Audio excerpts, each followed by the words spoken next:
ఏది వెలుగుమట్ల జరిగినట్టు దాని వెనుక ఎంత పెద్ద కుంభకోణం చేసినావు. వెలుగుమట్ల విషయానికి వద్దాం. వెలుగుమట్లలో భూదాన్ భూమి ఎంత?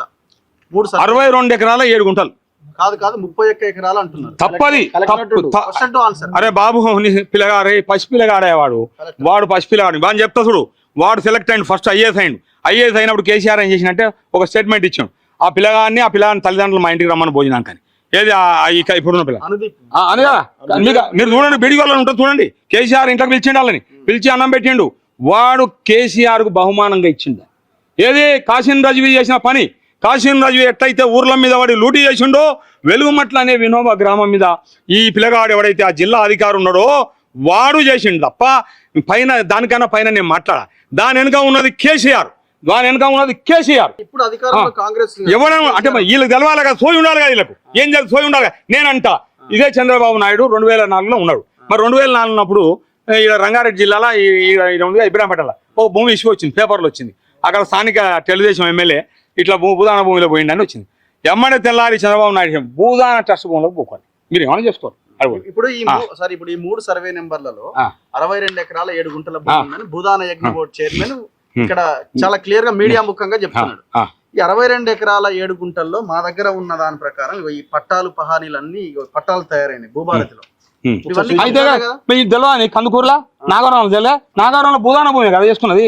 ఐఏఎస్ అంతా ఐపీఎస్ అరే అందులో వచ్చి కదా మీకు వైరలే కదా మీకు సుప్రీంకోర్టు. అది కాదు పక్కది నాగారం ఉంది, మహేశ్వరం ఉంది, కందుకూరు తిమ్మాపురం ఉంది. అదే గంగాపురం కిషన్ రెడ్డి అని కదా ముఖ్యమంత్రి గారు. నీ అమ్మ నీ తాతలు ఇచ్చిన భూమి కూడా నువ్వు సపోర్ట్ చేయవు, సోయి తప్పినోడు అని చెప్పి తిట్టి కదా ఈయన మన ఇప్పుడున్న ముఖ్యమంత్రి. కాబట్టి పక్క భూదానం అవి చెల్లవు, అవి చెల్లవు కబ్జాలు వాళ్ళంతా బినామీలు. నేనేమంటున్నా, కేసీఆర్ గారు ధరణి పెట్టిందే భూదాన బోర్డు కోసం. అసలు ఇప్పుడు ముఖ్యమంత్రి గారు ఆయన, నేను చెప్తున్నా గౌరవ ముఖ్యమంత్రి రేవంత్ రెడ్డి గారు, నాకొద్దు సార్ ఈ బోర్డు కేసీఆర్కి ఇచ్చేయి, కేసీఆర్కి ఇచ్చేయి. ఆయన ఇంకా నీకు అసలు ముఖ్యమంత్రి గారు ఆయన గాల భూదాన బోర్డే కేసీఆర్ బోర్డేగా. ఇప్పుడు ఆ పిల్లగాడు ఆ జిల్లాధికారి, ఆ తర్వాత అక్కడ ఉన్నటువంటి ఎవరు ఉన్నారు వాళ్ళంతా కేసీఆర్ అనుచరులు కదా. మీరే చెప్పారు కానీ మీరు అల్లకెళ్ళి ఇళ్ళకి వచ్చి ఇళ్ళకెళ్ళి అల్లపోయినది ఎవరు అనుచరుడు ఆయన? ఎవరు వాళ్ళంతా? కేసీఆర్ కాదు, ఎవరంతా వీళ్ళకి కేసీఆర్ సంబంధం లేదా? వాళ్ళంతా సంబంధం లేదా? పొంగులేటి తుమ్మల ఇద్దరు కేసీఆర్ అనుచరులేంట్రా, అందులోంచే వచ్చారు కదా పార్టీ. మీరే చెప్పిగా ఈ పార్టీలో ఆయనే ఉన్నాడు, ఆ పార్టీలో ఆయనే ఉన్నాడు. ఏ పార్టీ అధికారం వస్తే ఆ పార్టీలోకి పోతారు. మీరే చెప్తారు కానీ ఈ సబ్జెక్ట్ నేను చెప్తా బుధా అయిందా?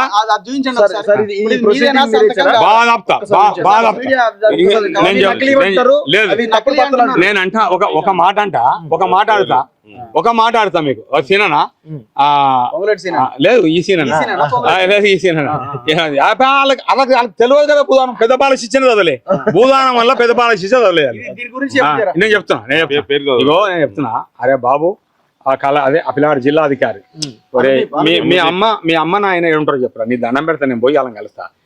నేను నిజంగా అయితే మీ అమ్మకు మీ నాయన చెప్తాను, నీకు ఆయనకి అన్న వాళ్ళు ఇంత విషయం కలిపి పెట్టమని చెప్తాను. ఎందుకంటే 1000 కుటుంబాలని అంత అది ఎప్పుడు జరగలే కదా చరిత్రలా.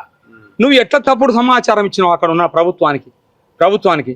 తర్వాత నేను మంచినరా ఆ 1000 ఇండ్లకు నేను మంచిన. ఎన్నిసార్లు పోయినాడు? నేను 4 సార్లు పోయినా వెలుగుమట్ట. అక్కడ పోయినా ఇంకా నాగుపల్లి అడవిలోకి పోయినా.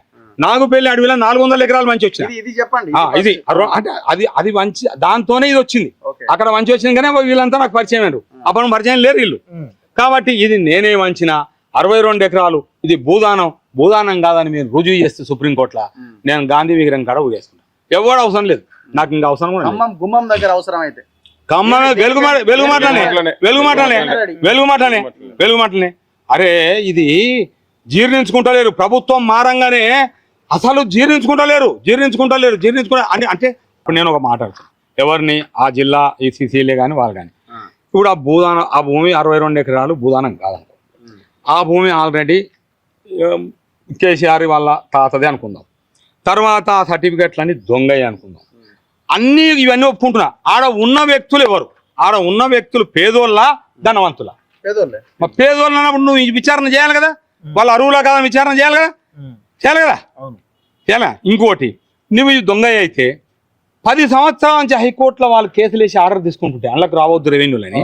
మనం నీ గవర్నమెంట్ ప్లీడర్ ఏం చెప్తుండు, బోర్డు స్టాండింగ్ కౌన్సిల్ ఏం చెప్తుండు, హైకోర్టులో జడ్జి గారు బరాబర్ అడుగుతాడు, వీళ్ళకి ఇచ్చిండ్రా వీళ్ళకి ఉన్నాయా అని అడుగుతాడు. 10 సంవత్సరాలు, 1 సంవత్సరం కాదు 10 సంవత్సరాలు భూమి మీద ఉన్న వాళ్ళు ఇల్లు కట్టుకొని 10 సంవత్సరాలు కోర్టు ఆర్డర్లు చేసుకున్నారు, దానికి పైసలు వసూలు చేసుకున్నారు. ఆర్డర్ కూడా పెండింగ్ ఉంది. ఇక ఇప్పుడు నేను ఒకటే అడుగుతున్నా, ఇప్పుడు భారతదేశం ఇవాళ స్వతంత్రం వచ్చిందని మనం అనుకుంటాం, బాబాసాహెబ్ అంబేద్కర్ రాజ్యాంగం అనుకున్నాం. అసలు ఆ పిల్లగాన్ని అడుగుతున్నా, ఏదో అధికారి ఉన్నాడుగా కలెక్టర్ అంటాం కదా, కలెక్టర్ అనుభూతి తెలియదు ఆ పిల్లని, కలెక్టర్ అనుభూతి వాడు అదే అధికారి. నేను అడుగుతున్నా, రాజ్యాంగం బాబాసాహెబ్ రాసిన రాజ్యాంగం ఇవాళ మొత్తం అందరం రాజ్యాంగం కిందనే మనం పనిచేయాలి. ఎవరం ఏది చేసినా మనం రాజ్యాంగం లోబడి చేయాలి. ముఖ్యమంత్రి చేసినా, ప్రధానమంత్రి చేసినా. అవునా? ఇంకోటి, ఇన్ని కోర్టులు ఉన్నాయి రాష్ట్రంలో. హైకోర్టు ఉంది, ఢిల్లీలో సుప్రీంకోర్టు ఉంది, జిల్లా కోర్టు ఉంది. అరే పిల్లగా, నువ్వు ఏం చదువుకున్నావు, ఎట్లా నీ అసలు నీవుడంగా ఎట్లొచ్చినావు భూమి మీదకి? అంటే నువ్వు వెనకటే ఏమన్నా సార్ డయ్యర్ చచ్చిపోతే నువ్వు వచ్చి మళ్ళీ వచ్చినావా? ఎట్లా డయ్యర్ అంశాలు వచ్చినావా, లేదంటే కాశీని రజ్బీ అంశాలు వచ్చినావా? నువ్వు ఎట్లా వచ్చినావు బాబు భూమికి? సార్ ఇప్పుడు నేను